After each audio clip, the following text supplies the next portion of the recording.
All right, George, thanks for joining me here. And I know the students will appreciate hearing what you have to say about writing. Um, a good place to begin, I think, is for you to explain how you got into writing and what led you to write the last wild places in Kansas. Yeah, you know, I got into writing like a lot of people, just because I was really interested in reading when I was younger. But I'm not a school trained writer, right? I don't have a degree in writing, and I didn't study it in college. I studied computer science, but I always sort of kept a writing side of me going. I started publishing articles about the environment in uh, in environmental magazines like Wild Earth back a few years ago. And at the same time I was also writing in the computer press too, just to kind of keep my writing chops, because that kind of goes along with my career as a software architect. um, but all of my heroes were musicians and writers, and so I had been in punk rock bands and spent a couple of years on my spare time driving around the Midwest playing shows and stuff. And songwriting was a big part of that. And it's sort of when that sort of petered out, I had always thought about writing this book um, about Kansas, because I thought there were a lot of underappreciated stories in the wildlands of Kansas. And I was enamored of a bunch of environmental writers about 20 years ago. And I wanted to do a book in that vein. Um, and that's kind of what led me to start up on the last wild place of Kansas. It was a long project. You say you were enamored by some environmental writers. Can you name a few? Yeah, I mean, when I was much younger, I really liked Edward Abbey, and he's the self-proclaimed desert anarchist of the American Southwest. And what I liked about his writing is he seemed to bring almost like a beat sensibility to the environmental movement. Um, Although his view of the world is a lot different than, say, Jack Kerouac or Allen Ginsberg, but he brought that sort of sensibility that you could hang out in the wild lands with your friends, and the stories were worth writing down so that other people would be interested in them. Mm-hmm. Mhm. Mm-hmm. Well, let's see. So there was Edward Abbey, and then the whole sort of he had a cast of characters around him that wrote books too. Um, George Foreman, Dave Foreman, I'm sorry, was one of them.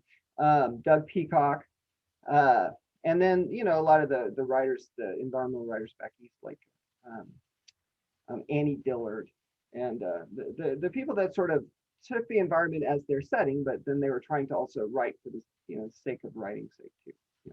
They weren't just telling stories about documenting biology or whatnot. They were trying to to to inject memoir into works about wild spaces. Mm-hmm. I understand. Um, Certainly, Abby was a big influence on me too. I came to Abby, like many people did, through the Monkey Ranch Gang, and then discovered, which is a novel, then discovered his nonfiction after that, and realized that he's was probably a better nonfiction writer than a fiction writer. Dillard, uh, is it Pilgrim at Tinker Creek, I believe, very good as well. Um, I want to.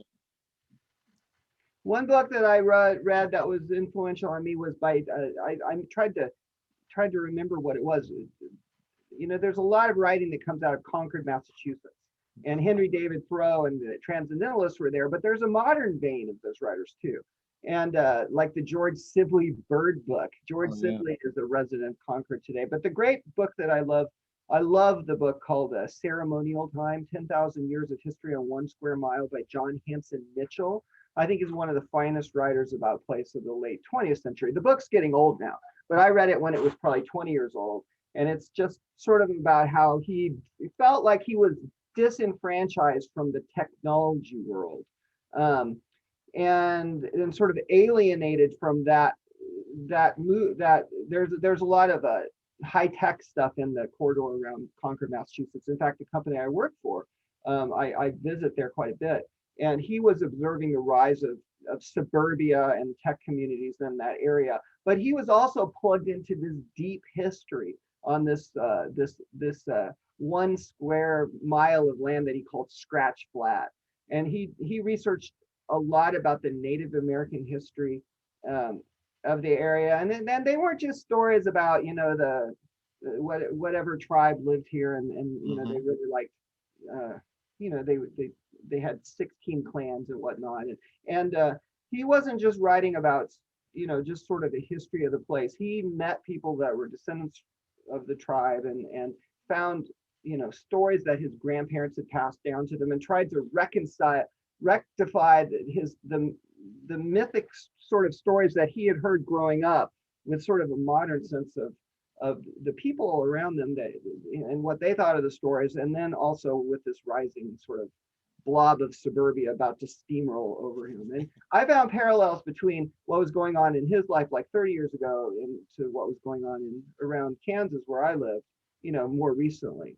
Right. And that really gave me the sort of feeling that you could write about things like that and not be completely boring. And that's one of the disses that people will say about environmental writing, is that, Jonathan Franzen has said it's really difficult to write about the environment because people just expect it to be boring. But Max, probably one of the reasons you liked Edward Abbey is, that stuff was pretty exciting. It had a narrative line going through it. Yeah, it's not a Sand Creek Almanac, is it? Yeah, it's not a Sand Creek Almanac. I found Abbey through his nonfiction, through Desert Solitaire. And that was the thing, is I sort of perked up as I read that, because there's enough color about his life in there that made me want to read more. And then I realized he wrote fiction too. And then I read The Monkey Wrench Gang, and yeah, a lot of people that read The Monkey Wrench Gang, it was that's a crazy book. Yeah, it is a crazy book. I want to talk about Old Growth, your chapter that the students have read. And I'm fascinated by this chapter. I think it works really well in terms of where the class is at, because you go on a quest and you find a spot in Kansas. You're looking for the fabled pecan grove, but you find a spot in Kansas where I can't imagine the amount of history that is contained in such an incredible, I think you call it a blue quadrangle on the map of where you eventually go. Lewis and Clark, for example, Audubon, Chief Joseph, and it's always been one of my very favorite chapters.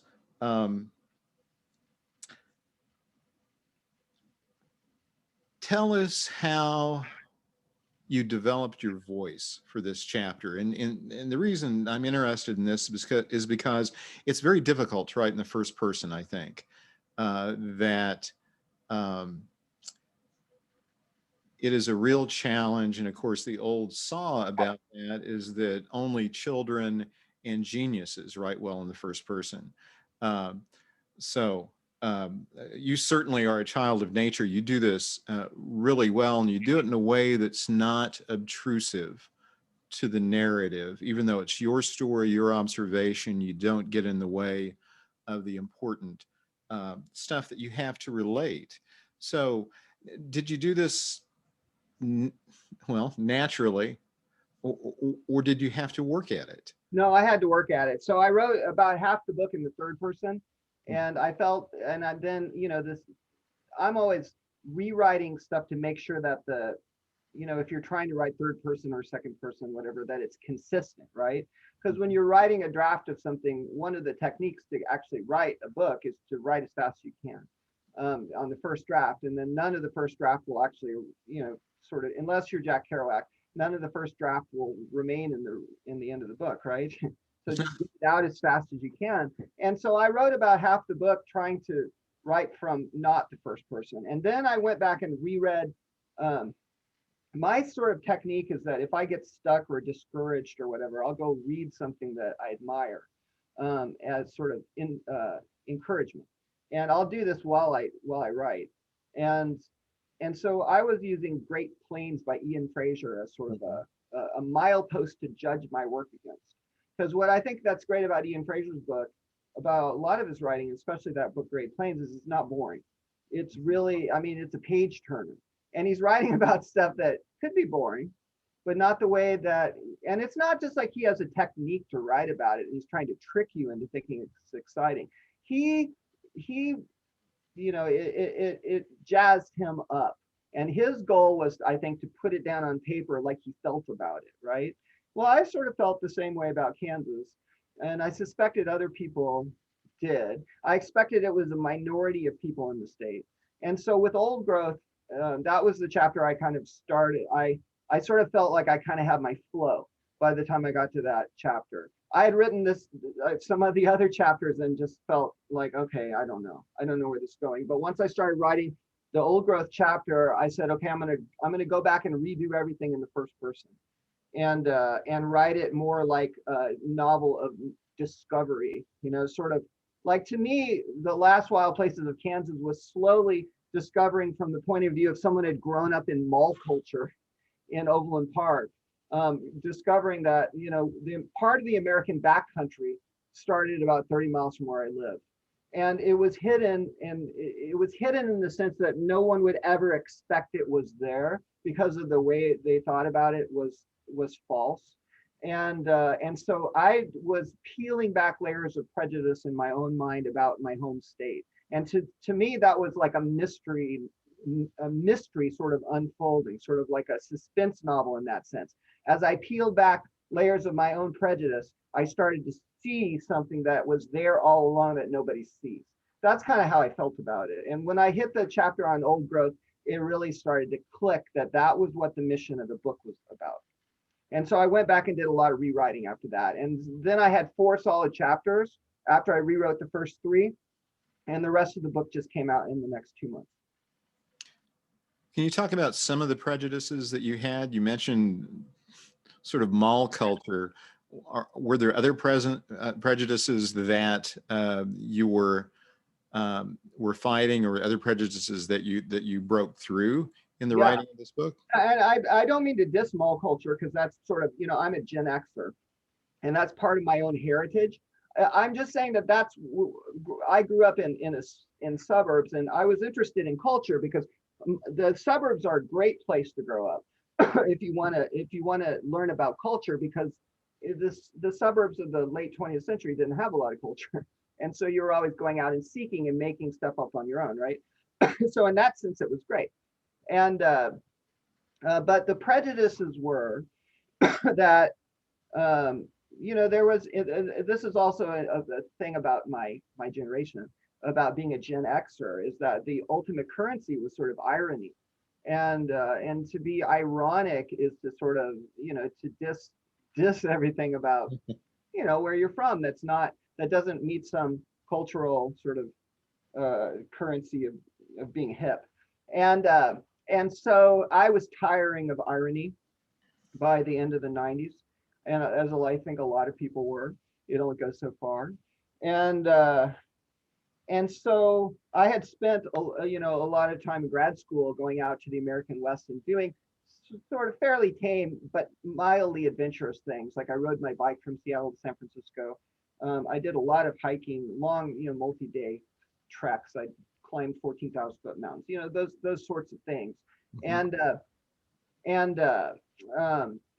And so the prejudices were that all of those kinds of experiences are out there. They're out there in the West. They're where these hero writers that I had lived. They weren't here in Kansas, because there are certainly, there have been works, there are good works about the environment in Kansas, but not quite what I was trying to write about. And so to me, I had to find, I had also had a lot of cool experiences, like river trips with my grad school friends, and especially this one friend of mine, Gary Shea, and another friend of mine, Alan Ziegler, and we had gone around the Flint Hills looking, finding mounds that used to be used for like quarry sites for where Native American tribes traveled to trade, pipestone and things like that.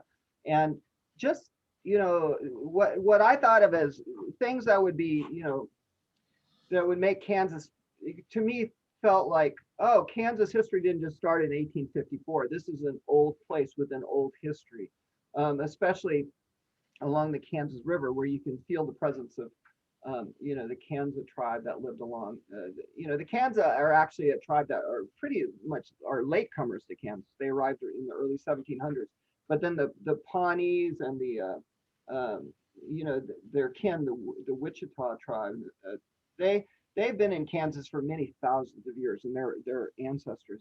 And once, you know, once you started to sort of look at Kansas and these places in Kansas, like they may have some merit, then you can actually look at what they are. And all of their sort of the positive sort of painting that I'm telling you right now, and that's in my book, and also, you know, the ugly side too, because we've got a, you know, a lot of environmental degradation in the state, and a lot of people that don't give a damn about, you know, what's out there. Right. Mm-hmm. So what was the most authentic thing that you found in this featureless blue polygon in the cross timbers? What was the most authentic? In the cross timbers or in the, I think in the, Let's just keep it in this chapter. So yeah, so the chapter sort of, I was just refreshing my memory about it.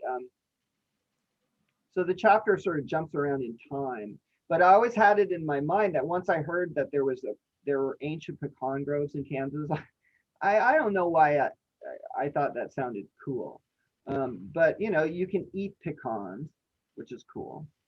And the trees are large trees that live in river bottoms, and I had never seen pecan trees growing up. And so they seemed out of place in Kansas, but they clearly were native species. These weren't, when I think of Kansas trees, I think of cottonwoods, and then the oak trees, the oak hickory forest where I grew up. And so at the same time that I had sort of fallen onto this idea that there's old growth forests. So these are vestigial remains of forests that date back in time, you know, probably many thousands of years in terms of, you know, with individual trees that may be many hundreds of years old. And these kinds of forests exist in the American West, right? But here in Kansas, a prairie state, you know, what are the odds there are going to be some old ancestral forest? Well, the pecan forest had every element of things that I was interested in. They had an environmental history to them, but they had a human history too, because people have eaten, you know, pecans are important food. And so when I found out about the pecan grove at Fort Leavenworth, which really hadn't been written about at the time when I wrote my book, I really felt lucky to have stumbled onto it because it hadn't been written about. Some other people have written about it since my book, but it had this great combination of a human history, right, a cultural history that we could trace, and this really fascinating environmental history. And to me, the peak was that. So as I developed this chapter, I'm going to all these ancient forests in Kansas, and it seemed like in order I was discovering older and older and stranger forests. And I had some friction actually getting onto the base at Fort Leavenworth, like there were things conspiring against me actually getting back to this grove. There was the military. This is the difficulty of getting onto the base, right? And then there, you know, they would stop you and search you and ask you what you're doing, and then warn you that you're going to get your head blown off because there are hunters back there. And then the 2 years I was going out there happened to be there's a lot of flooding going on, so nobody was going back in the pecan grove. So finally, in the early summer, and it was super hot, I finally made it back there, and got lost, and it was strange. But the human history part is that, because pecans are things that you'd want in your own backyard, right? Because you can eat pecans. It looks like these trees, which form this very, you know, there's a grove of pecans in the middle of this otherwise large forest. And once you're in there, it's like you've just all of a sudden walked into a quiet museum. And you realize when you look at those trees that they look like a grove that you might have planted for yourself, and that's what we think they are. We think that the Kansa are one of the Dahiga Siouan tribes that lived along the upper Missouri. They probably, you know, took these pecans from farther south in the state and planted them there. Maybe this is the Kansa, because the Kansa were living kind of in the area at the time, and most likely planted this large grove of pecans to co-locate near them. And then on top of that, then you've got these series of these famous characters, right, that show up in the pecan grove, like Lewis and Clark and John James Audubon, who's in there shooting Carolina parakeets, which is the native parrot that once lived in Kansas. And to me, the beautiful juxtaposition of the parakeets in the pecan groves, and the most famous bird-oriented guy just blowing him up with his gun there. I mean, I thought it was awesome. It's often surprising when you explain to people that there were parakeets native to Kansas. And I look at the, you know, the old drawings of them, and they're just so beautiful. And just to imagine what that might have been like. What did it feel like when you were in the grove and there were trees around you that predated, well, our country, and probably going back farther than that, but certainly at least some trees that were older than, for example, were trees before George Washington was born? What kind of a feeling was that? Well, I mean, to me, what it felt like was it felt familiar, familiar feelings that I had, you know, in ancient redwood groves in California, um, and in other forests I'd been to farther west, and so there, I mean, I really felt it for the first time there in the grove, and I've later felt it in other places in Kansas. But that okay, this verifies what I thought. This is what I've been looking for all along. In Kansas, we have wild places that matter, right? That are part of our national wilderness legacy. And they may be degraded and stomped on and covered over by weeds, but if you pull that stuff aside, here it is. And that was the first time I really sort of really felt it humming and buzzing there in that forest. It was also a pain in the butt to get back there, and it was very uncomfortable. And it was a hot day, and there were a lot of ticks, and I had to wade through some pretty deep water to get back there. But as I kept getting closer and closer to the forest, it was almost like a magical thing was happening. Like all the birds you see in the city, like cardinals and starlings and sparrows, I sort of stopped noticing those, and I started noticing the more unusual birds, like summer tanagers were replacing them, and everything, you know, rose-breasted grosbeaks, you know, birds that are more like bird book birds. It was almost like, wow, I'm getting deeper into the woods. And then, so I emerged on I hopped up onto a levee. I finally got out of the sluice of the water. And I got a sense, I was using a GPS, I got a sense I was headed in the right direction, because there's no trail, mind you, into these woods, because this isn't a place where people go. Hunters go back there, right? So yeah, they know that people have been going to the guys on the base have been going out there forever. You know, this is not a secret place that no one's ever been to. But I got up onto the sluice, out of the sluice onto the low levee, and then I saw it was dozens of tiny deer, and they were you know, young deer, and I'd never really seen, you know, I've seen gobs of deer because there are a lot of deer in Kansas, but I'd never seen sort of like a nursery of deer. And people have actually asked me if I was making this up, because I haven't seen this before or since. But there are a couple dozen fawns, I guess. They had their spots on them. And the mothers were standing off on the sides, sort of in a semicircle, and interspersed with all these tiny deer were these pure snow white egrets. And it was almost like they were sort of the nannies of the young deer. And I tried to be as quiet as I could, but the egrets don't miss anything.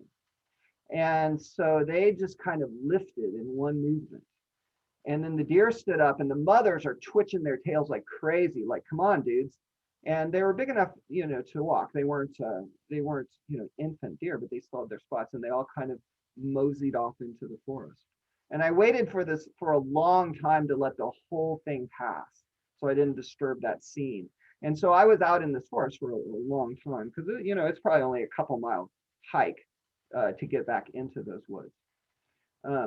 And so, you know, it was a pretty profound and strange experience. I love how you describe it. The tiny deer, the egrets.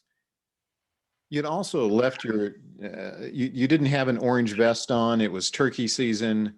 And then you hear I hear the gobbles. Hear the gobbling, and you don't know whether it's hunters calling turkeys and there's a real sense of jeopardy here and a real sense of what have I gotten myself into?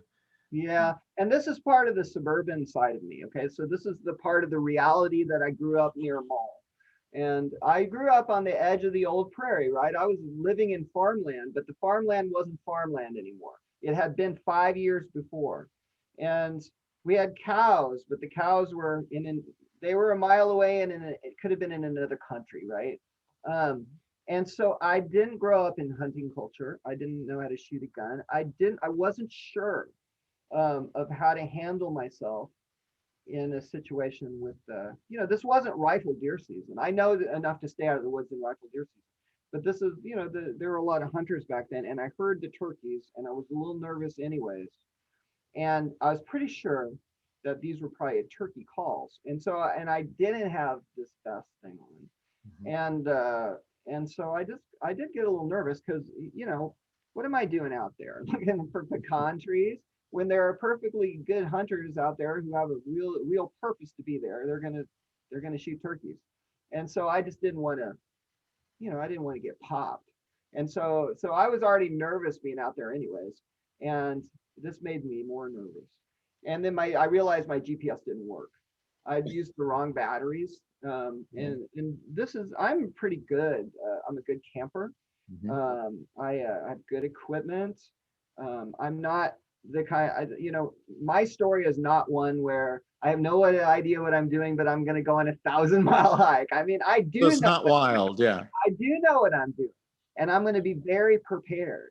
But I had just made a mistake, and I brought the wrong batteries. And this turned out to be a place that's far enough back that a GPS, even though it sounds strange that there's anywhere in Kansas where it would come in handy, it really could come in handy. And I wrote the book a few years ago. This is before you really had the smartphones with really good GPS on them.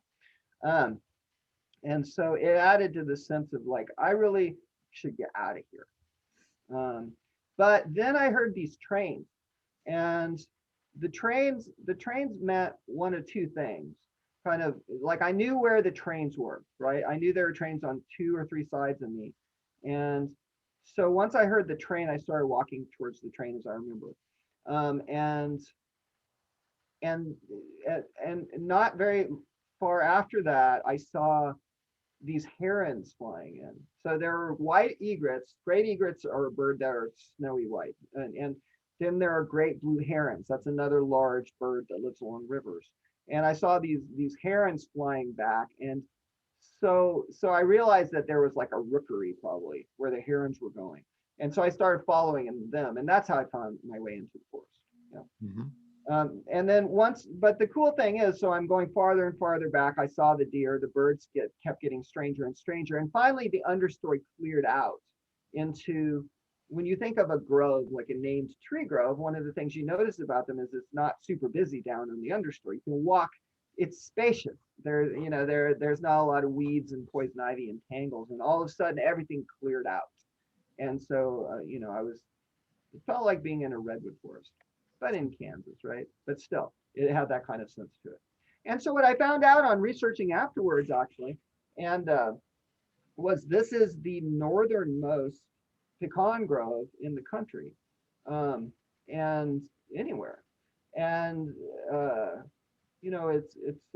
it's a pretty special place. There have been a bunch of people that have written about the pecan grove there at Fort Leavenworth since then. And I hope someday I think it would be perfectly fine to have a walking trail through this pecan grove. I don't think it would affect the mojo of the scene at all. It would be nice to have some access. Maybe I think what would be cool is if they had like a bike trail sort of access from the bridge there at Leavenworth that crosses the Missouri River, kind of north up into the base. And if I don't see why personally it would be any problem to let people walk onto the base for like the half mile it would take to approach and get into the grove from the river, and just have a tight loop and maybe even some fencing so people wouldn't come up onto the base. That would be nice to have that. That'd be cool. By the way, cheers. Cheers. One of these days we'll have to have a beer in person rather than remotely. Sounds so good. So do you consider yourself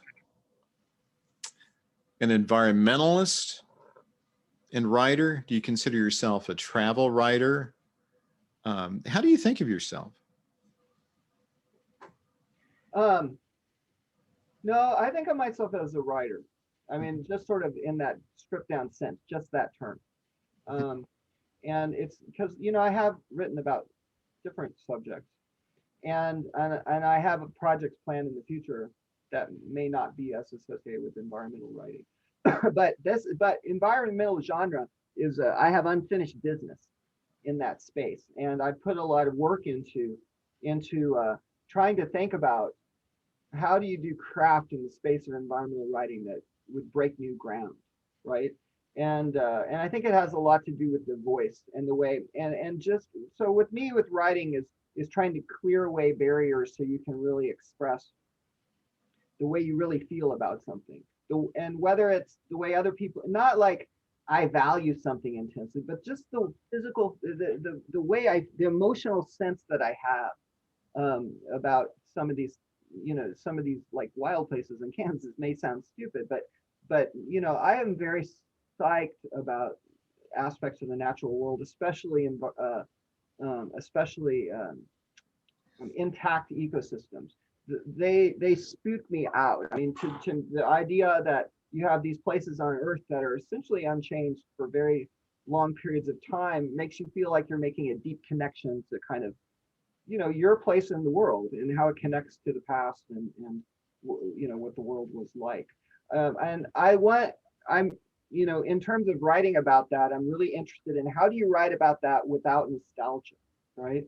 Mm-hmm. How do you write about that and really kind of get down on paper the way it makes you feel, whether it's right or wrong?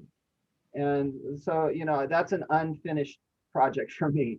I did a little bit of it in my first book, The Last Wild Place of Kansas, but in future projects, I'm continuing down that vein.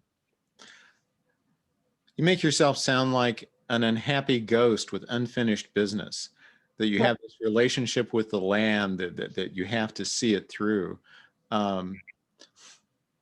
Is it fair to say that you have a personal relationship with the environment? Oh yeah, absolutely. I mean, for sure, that's where I feel authentic about writing about it. And in fact, I have to sort of almost be done with something before I can write about it, where I'm starting to almost get tired of it, because I feel like I've really digested it completely at that point.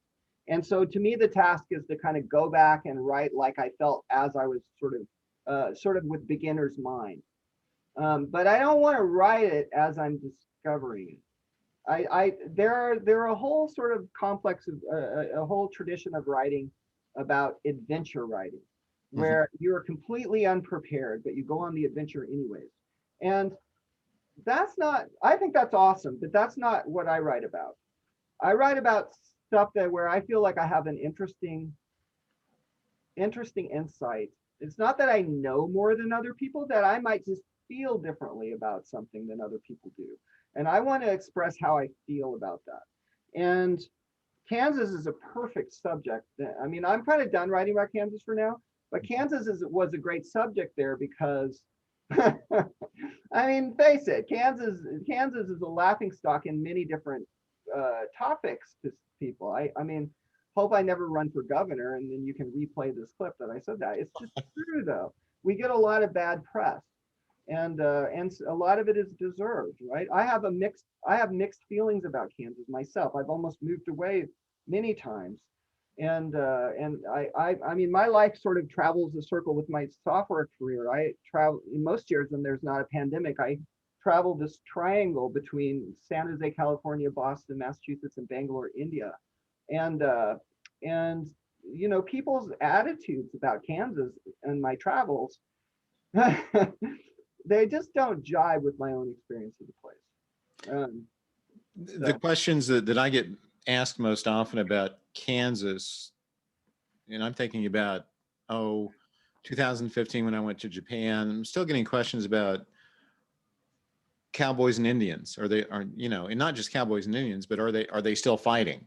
that those sorts of questions. So Yeah, very stereotypical Hollywood questions, and right, I'm sure you right. get different questions. So Mhm. elsewhere in your book, you make the point that Kansas ranks either next to the bottom or dead last in terms of public land.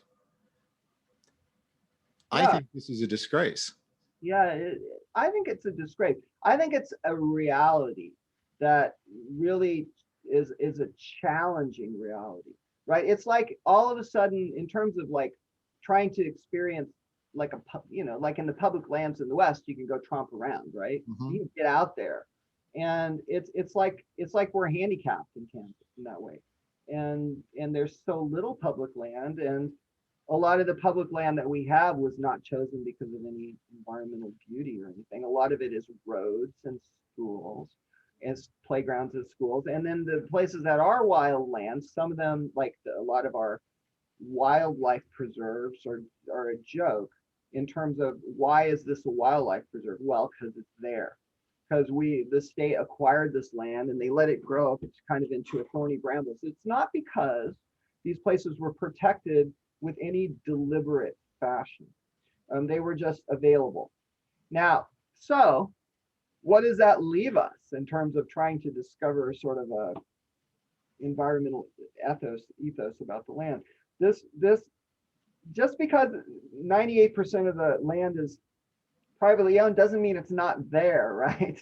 It's still there, and there are wild places on that land. And so, is it a disgrace? Maybe, but it's also just reality. And so, one of the ways you can get around that is then to meet the people that own that private land and to form relationships with those people. And a lot of those people are great stewards of those lands, and they have their own stories to tell about them. And that was another sort of thing that I definitely did not feel comfortable with at first, being a guy from Overland Park, right? A guy from the suburbs was going out into the backcountry and sort of meeting people. And it turned out to be, one of the most, one of the greatest things about me just trying to discover Kansas. And then after that, starting to write a book about Well, George, if anybody could talk their way out of a tight spot, it would be you. You're very outgoing. You're very charismatic, and people just like you. No, this is true, and this is absolutely true. And this is one of the things that make your book. And you alluded, and I'm not going to give I'm not going to give anything away. I know you're moving away from Kansas in terms of your future writing projects, but I imagine that this capacity you have for making connections with people uh, will stand you in good service for your future project as well. Um, do you have any advice for beginning writers who want to write about place? it. To me, I can only sort of give advice about how I did it, right? And part of it is, I mean, I think there's two approaches. One is you start writing about it, and that helps you discover how you feel about a place. Because writing about place, I mean, there's so many ways to write about place. You can describe it, and that's part of the way I write is I write with intense description. And so I'm trying to part of the enjoyment I get from writing is to try to describe something. So this is like realism, right? Um, and write in a way that describes something, and then you feel like you nailed it, right? And then after that, what you try to do is, can I nail that description in less words? Mhm. And even better, can I nail the description in, through like a dead on analogy or something that is a sort of emotive, right? um Right. and to me, that's how my work sort of unfolds. It's if you don't To me, the problem is I don't write all the time, right? Because I'm very busy with my career, and so I need to get back into the flow of writing where I go back to it. And so if I don't have anything going on, I start to describe. Okay, so we're writing about place. It's hard to sit down and say something deep or sincere or that you think is going to like make people feel like they know the place better. It's very difficult to sit down and try to make that happen. Even the very best writers, a lot of the stuff they write isn't very good, and a lot of it gets thrown away, right, in the editing process. So you can't judge your own writing by what you just sit down and write. Like, oh, I wrote something that's crappy. I mean, yeah, that's right. That's part of the process. But if you can focus, to me, focusing on description is the way in. And so what I'll always try to do is describe a place, and then that angles towards, well, why am I interested in describing that place and not another place? That gets me thinking about, why do I think it's important? And then what I'm always trying to get to is, what is my take on something? What is my way of looking at something that I feel gets me super excited? Because I believe that that emotional component means I'm on the right track. And in the end, if you write something that you think is exciting, there's a good chance other people will also find it exciting. Mm-hmm. And you do a great job in the chapter of being emotional, of conveying emotion without being sentimental about the places you're writing about. It would have been very easy, I think, to be sentimental uh, about Cross Timbers, but you don't delve into that. I like the way, for example, early in the book, I can't remember exactly what tract of land you were on, but you were talking about the Foxfire, and you led into it by saying that this area is haunted. So I thought it was a brilliant way to prepare the reader for something that is going to be a bit numinous in affect. Right. So, Yeah. so well done Thank you, Max. with that. Did you find what you were looking for in chapter 3? I mean, I made it to the pecan grove. Yeah, but did you find what you're looking for? Is that what you're, when you found it? And you make this mention of this fabled tree that is the oldest and the highest, and I can't remember how many, 210 feet tall or something. And I think you're a little, purposely a little evasive about whether you actually found that tree or not. Understandably so. Right. No, I didn't find the tree. Okay. I couldn't tell which trees were the tallest because they're all really tall, right? And I think even there are guys that get paid, Max, and guys in the class that get paid. I don't know how much they get paid, but they get paid to like keep track of the tallest trees in the state. Oh, come on. You're an engineer. You could triangulate this from the ground. I know Yeah, you could. I and don't believe you. I think you found the tree. uh, But what I found was juxtaposition in that grove. Now I know that's something. What I found was that it was what I kept finding across Kansas, and I really found it in that grove. Is that here in the Midwest and here in this weird place we live that's Kansas, is you've got opposing forces that come up against each other.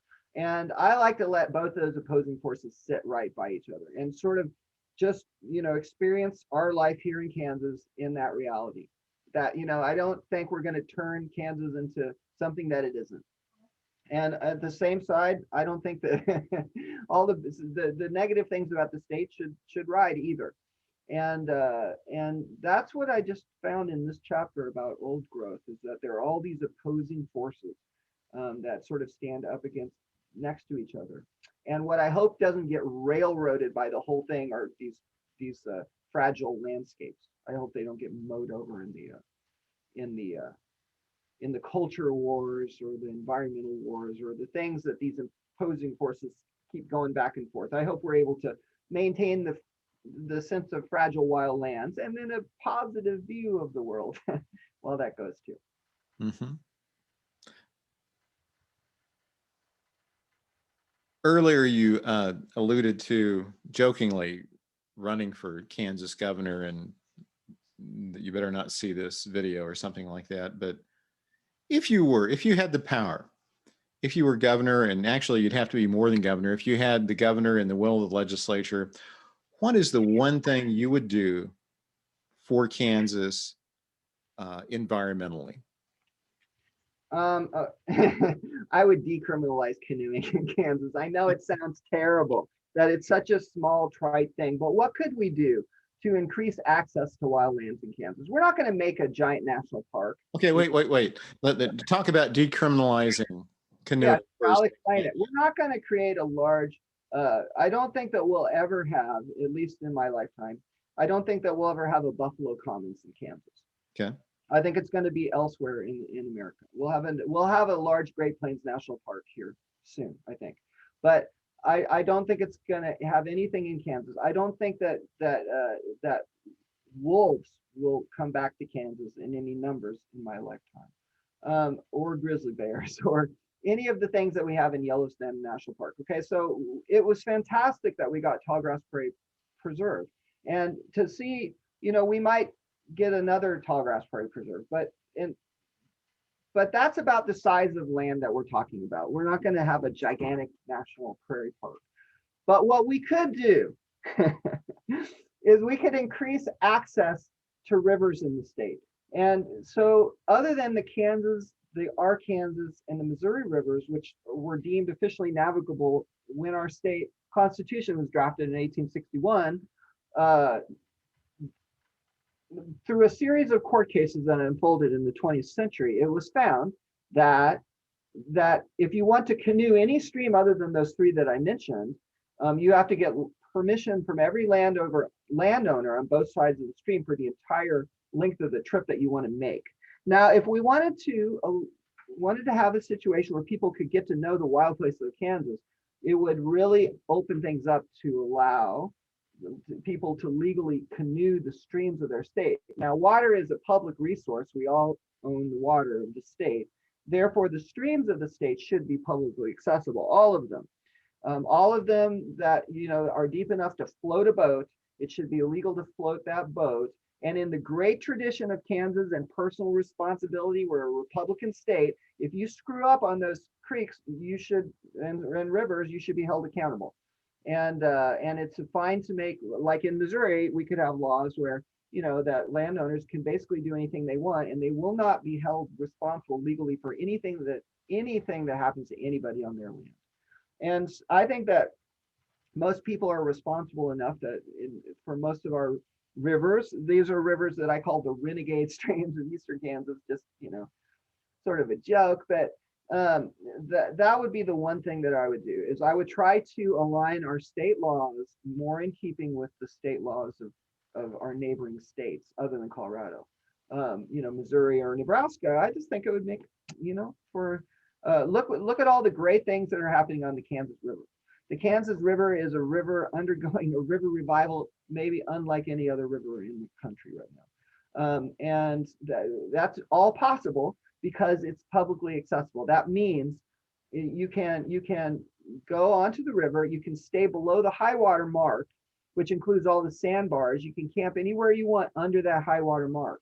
And you can make your nice, you can kind of do like what people do in the West. They go on multi-day hikes in the West. You can do multi-day canoe trips on the Kansas River. And we have an excellent environment, river advocacy group, one of the best in the country, Friends of the Cause. And we have people coming from other countries to canoe on the Kansas River now. We have people calling on a weekly basis, sometimes me, but certainly the Friends of the Cause, asking about through floats. Through float, the Kansas River is 173 miles. It's a perfect length to do what do they call it? A bucket list adventure. Mm-hmm. And not to mention, because we have a city about every 12 miles with a brewery. And so seriously, I mean, it's a nice way to mix recreation with, some serious wilderness travel. And especially the Upper Kaw, which is west of Lawrence, Kansas, some of the finest undiscovered backcountry camping in the American backcountry. Mm-hmm. And you're particularly fond of camping on sandbars. I just think camping on sandbars is great. I mean, it's a combination of hiking and car camping. Mm-hmm. I mean, what's not to love, right? Because you can load your boat up with stuff. You don't have to carry it. So you got all sorts of stuff. And the sandbars, you can make campfires you can see on the moon, and it's perfectly fine, right? You're not going to burn down anything. And you have river otters too. And you can see river otters, which are my favorite animals, right? All right. George, any final thoughts? No, but it sounds like a fun class, Max, and I appreciate you inviting me, and I hope you guys are enjoying having such an excellent professor, Max Well, McCoy. thanks. I appreciate that. George, thanks for taking the time. I know you're a really busy guy. I look forward to reading your next book. And I particularly like every time I talk to you, every time I get a chance to hear you expound on your relationship to the land, I learned something new. So, and that's invaluable. So, thanks again for your time, and George, we'll see each other again soon, I hope. Thank you, Max. All right. Thanks again. Bye.